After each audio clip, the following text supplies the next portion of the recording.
I stood up and it just gave like I was like.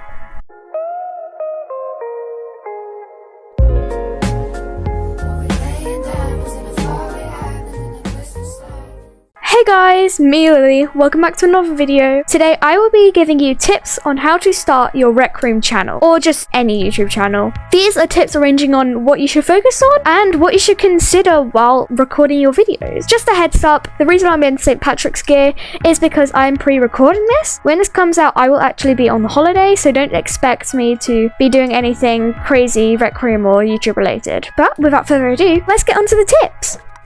Tip number 1, you must have a niche. A niche is necessary to maintain viewers on your channel. You might be wondering, what is a niche? A niche is something you focus on your channel. So for me, I focus on gaming and Rec Room, but mainly Rec Room. You might focus on daily life or Fortnite or whatever you want to focus on. It's your choice and your channel after all. You want to find your niche before you start doing anything. No recording videos, no making names, no making profile pictures or banner images or anything. You want to find your niche. A niche is necessary. If you don't have a niche, you're not going to maintain any views. One day you might upload a daily life and people are like, yay, more daily life. And they subscribe to you for daily life content. The next day you might upload Fortnite montage and be like, I didn't come here for Fortnite. Why are we looking at Fortnite? So that's why you have to find a niche. If you want to maintain views and maintain subscribers and all that jazz, you want to stick to up to 3 niches. I stick to Rec Room and gaming, and that's what people come to my channel for. On my second channel, I am into a few stuff, but mainly role-playing and storytelling and all that. Check out my second channel if you want to see story content such as Sims, Sassiness FM, and Engadget. Sorry about that. Anyways, let's get on to tip number 2. Tip number 2, if you want your channel to look more professional, then you're going to need to brand your channel. For me, my branding is a bit squiff, but it's like cottagecore, purple, green, all that jazz. But on like Gecko VR's side, it's hot pink everywhere. If you go onto his channel page and you scroll through his videos, hot pink borders everywhere. Hot pink, it's all pink! If you wanted your channel to have a futuristic feel to it, maybe you could use the colors like white and blue. You could also search up good color combinations like purple and orange or red and blue. You don't have to do branding. Your channel is your channel. But if you want to seem more professional and more, well, popular, then you should totally brand your channel. Just a disclaimer, branding your channel doesn't spawn millions of subscribers. No, that's just not how it works. But it will help gain them. So let's go on to the next tip.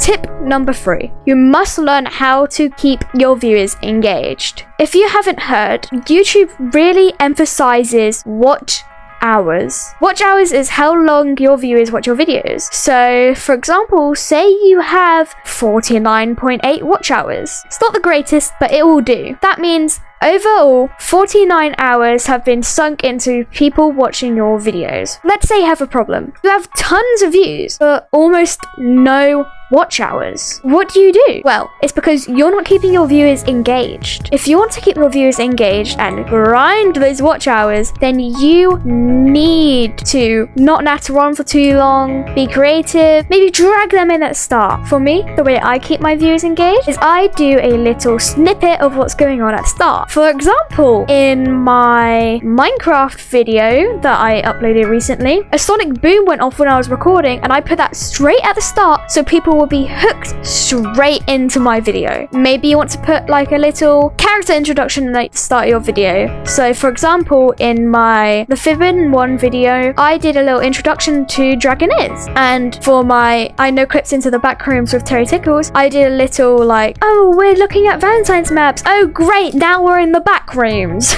It really drags in viewers, and if you want people to stay engaged and stay longer than a minute watching your video, you're definitely going to need to find out a way to drag your viewers in. I personally put my little snippets before my intro so people know that it's not actually the beginning of the video and it's just like, this is what's going to happen in this video, etc, etc. Also, if you don't have something engaging to put at the start of your video, you could put bloopers. Bloopers are hilarious. You can either put them at the end or at the start. I personally put them at the end when I have a blank space on my outro. That's where people usually click off, but if you wanted to keep watching, you could watch the bloopers. And it really gets your watch hours up from people usually clicking off of your outros to people then being engaged by what's going on. But maybe you tried putting a little snippet in front of your videos and you still have no watch hours. What do you do next? Tip number 4, you have to be creative. You need to make creative ideas, otherwise, well, no one's gonna watch your videos. Maybe you upload a video that said I played paintball for an hour straight. No one really wants to watch that. It's just a B-roll of you playing paintball. Like, they can just go into a rec room, go to their watch, and experience that for themselves. You need to think of creative ideas. Like this. I thought of this idea after watching a video by Therapeutic, and I was like, I need to record a video for when I go away. So I thought of this. Or maybe my anime intro video. That blew up, and I thought of it because I got inspired by someone I was watching the other day. Or my hacker skit video. Not my first time experience a hacker, but my hacker skit. I went into my analytics and I saw that people search up hacker and rec room hacker a lot. So if you put hacker into your title or hacker in something to do with your video, people are going to find it and they're going to be super engaged, which is why I ended up making that types of people when a hacker is in their rec center. But maybe you can't think of ideas. Your head's empty. I get that a lot, and I've only just realized why. You want to know why? Here's why. Tip number 5, you need to be in the right mood. If you can't think of ideas, that's because you're in the wrong mood. Maybe you're tired, or maybe you're just burnt out. If you want to think of ideas, you need to be in that mood. Everyone has a different creative mood. For me, it's when I'm having a good day, or when I'm listening to music, or just sat watching YouTube and then I take inspiration from that video and put it into my video. Your video success really depends in what mood you made the idea. So, for example, with my hacker skit, I was in the inquisitive, I need to grow my channel mood. I was like, maybe I could look in my analytics and see what really grows my channel. Yes, shorts is good, but for mainstream videos, hackers go way up there. That's because lots of people are interested in hackers and hacking and exploiting and all that jazz. But for my anime video, I was in a creative mood. I was having a creative spree. It's very easy to get burnt out when being creative, which is why I had to do it as fast as I could. I was editing left, right, center, recording left, right, center. Maybe you're a bit burnt out. How do you escape from being burnt out? Just a nice rest will really do it. Not staring at your YouTube studio analytics for hours on end could also help with not being burnt out. Maybe there's also a specific way to get back into that mood. That could be watching a certain YouTube video, or doing a certain activity like going for a walk, listening to music, etc, etc. For me, personally, I like thinking of my ideas when I'm sleeping or having a shower, or just mindlessly listening to music and drawing. It's really good to have those moments where your mind wanders into a whole gallery of ideas, but maybe you're really annoyed because you forgot one of your ideas. This is why when you're having these moments, it's always good to write them down right after, because if you don't write down your ideas, it's super easy to forget them. I do that a lot and then I get really mad. It's really easy to just have those small creative moments and then write them down right afterwards. Also, if you're in the wrong mood for recording, people won't be engaged in your videos. Maybe you were in a bad mood when you made up the idea, then you recorded it, and you're in the bad mood then, it just won't be engaging. People will be, well, kind of bored watching your video. Let's move on to the next tip. Tip number 6, make sure you record with someone else with you. You might be wondering, why do I need to record with someone? It's not like recording is dangerous or it might harm you, but it's the fact that it will enhance your viewer's experience, and it might enhance your recording experience as well. Recording with someone that you know or you have a good time with really will make you love recording, which is why I love recording with Terry Tickles and Dragon Is, because I have a great time with those people. And you might be wondering, how does it enhance my viewer's experience? Well, let me tell you. Recording with someone will make those silent moments not so silent. Usually you'd be laughing, sniggering, talking, or maybe just the silent bits stay in because it's so awkward and then right after you burst out in laughter. Or maybe if you're playing a horror map, you don't want to do that by yourself. I mean, you could if you want, but then it'll probably just turn into a screen confirmation. If you're playing with another person, a horror map could become less frightening. For example, you're in the horror map and you see a monster and you scream, and then the other person just bursts out in laughter because, well, you scream like a little girl. I hate saying that phrase, by the way. Also, maybe they could scream and it could just become funny, and in the comments would be like, Scream versus scream. something like that. It's just an overall better experience when you're recording with someone because it enhances your experience recording and the viewer's experience watching. So grab a friend or just a random person, actually don't do that, and start recording. Tip number 7. You have to have a decent setup. Now, you might be thinking, Oh, so does that mean my Oculus Quest 2 won't work, or my laptop won't work? no, I'm not talking about any of that. I'm talking about microphone, audio, and the quality of which your video is at. Most videos nowadays are at 1080p, which is the resolution. If you're unsure about all of that, so am I. So search it up if you want to know more about resolution. And also, if you're watching YouTube, you don't hear a static in people's videos, and you usually don't hear any background noise that you don't want to hear, which is why it's worth it if you want to invest in a good microphone, good audio setup, or just good hardware overall, which is why I'm pretty happy with my setup. It does the trick, and well, I've got it all for Christmas. You might be thinking, oh, you have a streamer cam, you must be a YouTuber, or you must be on like Valve Index or something. I'm not. I'm on the Oculus Quest 2, or Meta Quest 2. I'm just using a link cable, and you can buy so many just random USB-C cables on Amazon for so cheap. I got this 5-meter one, and it was super cheap, and it's longer than my whole entire room. As long as you have a decent PC to connect to Oculus to,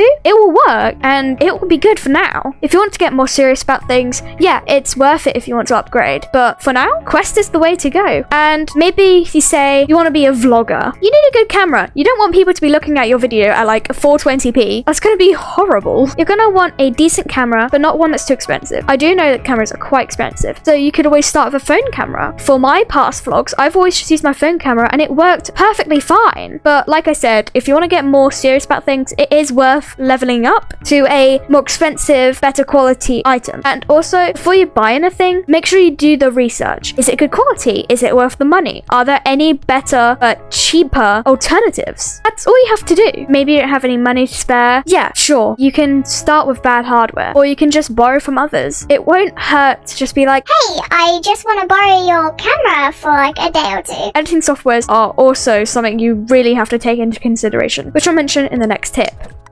Tip number 8. Editing softwares. You really need to take into consideration your editing software because, well, I use CapCut and it does the job, but maybe you want your video to be like edit and there'll be like masking and all that jazz. You can't really do that with CapCut and Rec Room characters. I mean, you can do it with CapCut and humans, but maybe you want to get Adobe After Effects or Photoshop or something like that. Really take into consideration your editing software because it really does affect the quality of a video. Maybe you had a good quality recording, but when you go into your editing software, it really takes down the quality, which is why you need to do research on these things. Research which editing software is best for your platform. Also, for thumbnails, which I'm going to mention next, you have to find a good software for that as well. Many people use Photoshop, Paint.net. Me personally, I use Ibis Paint X, which is on my mobile and on my PC, and it just does the trick. Let's go on to the next tip.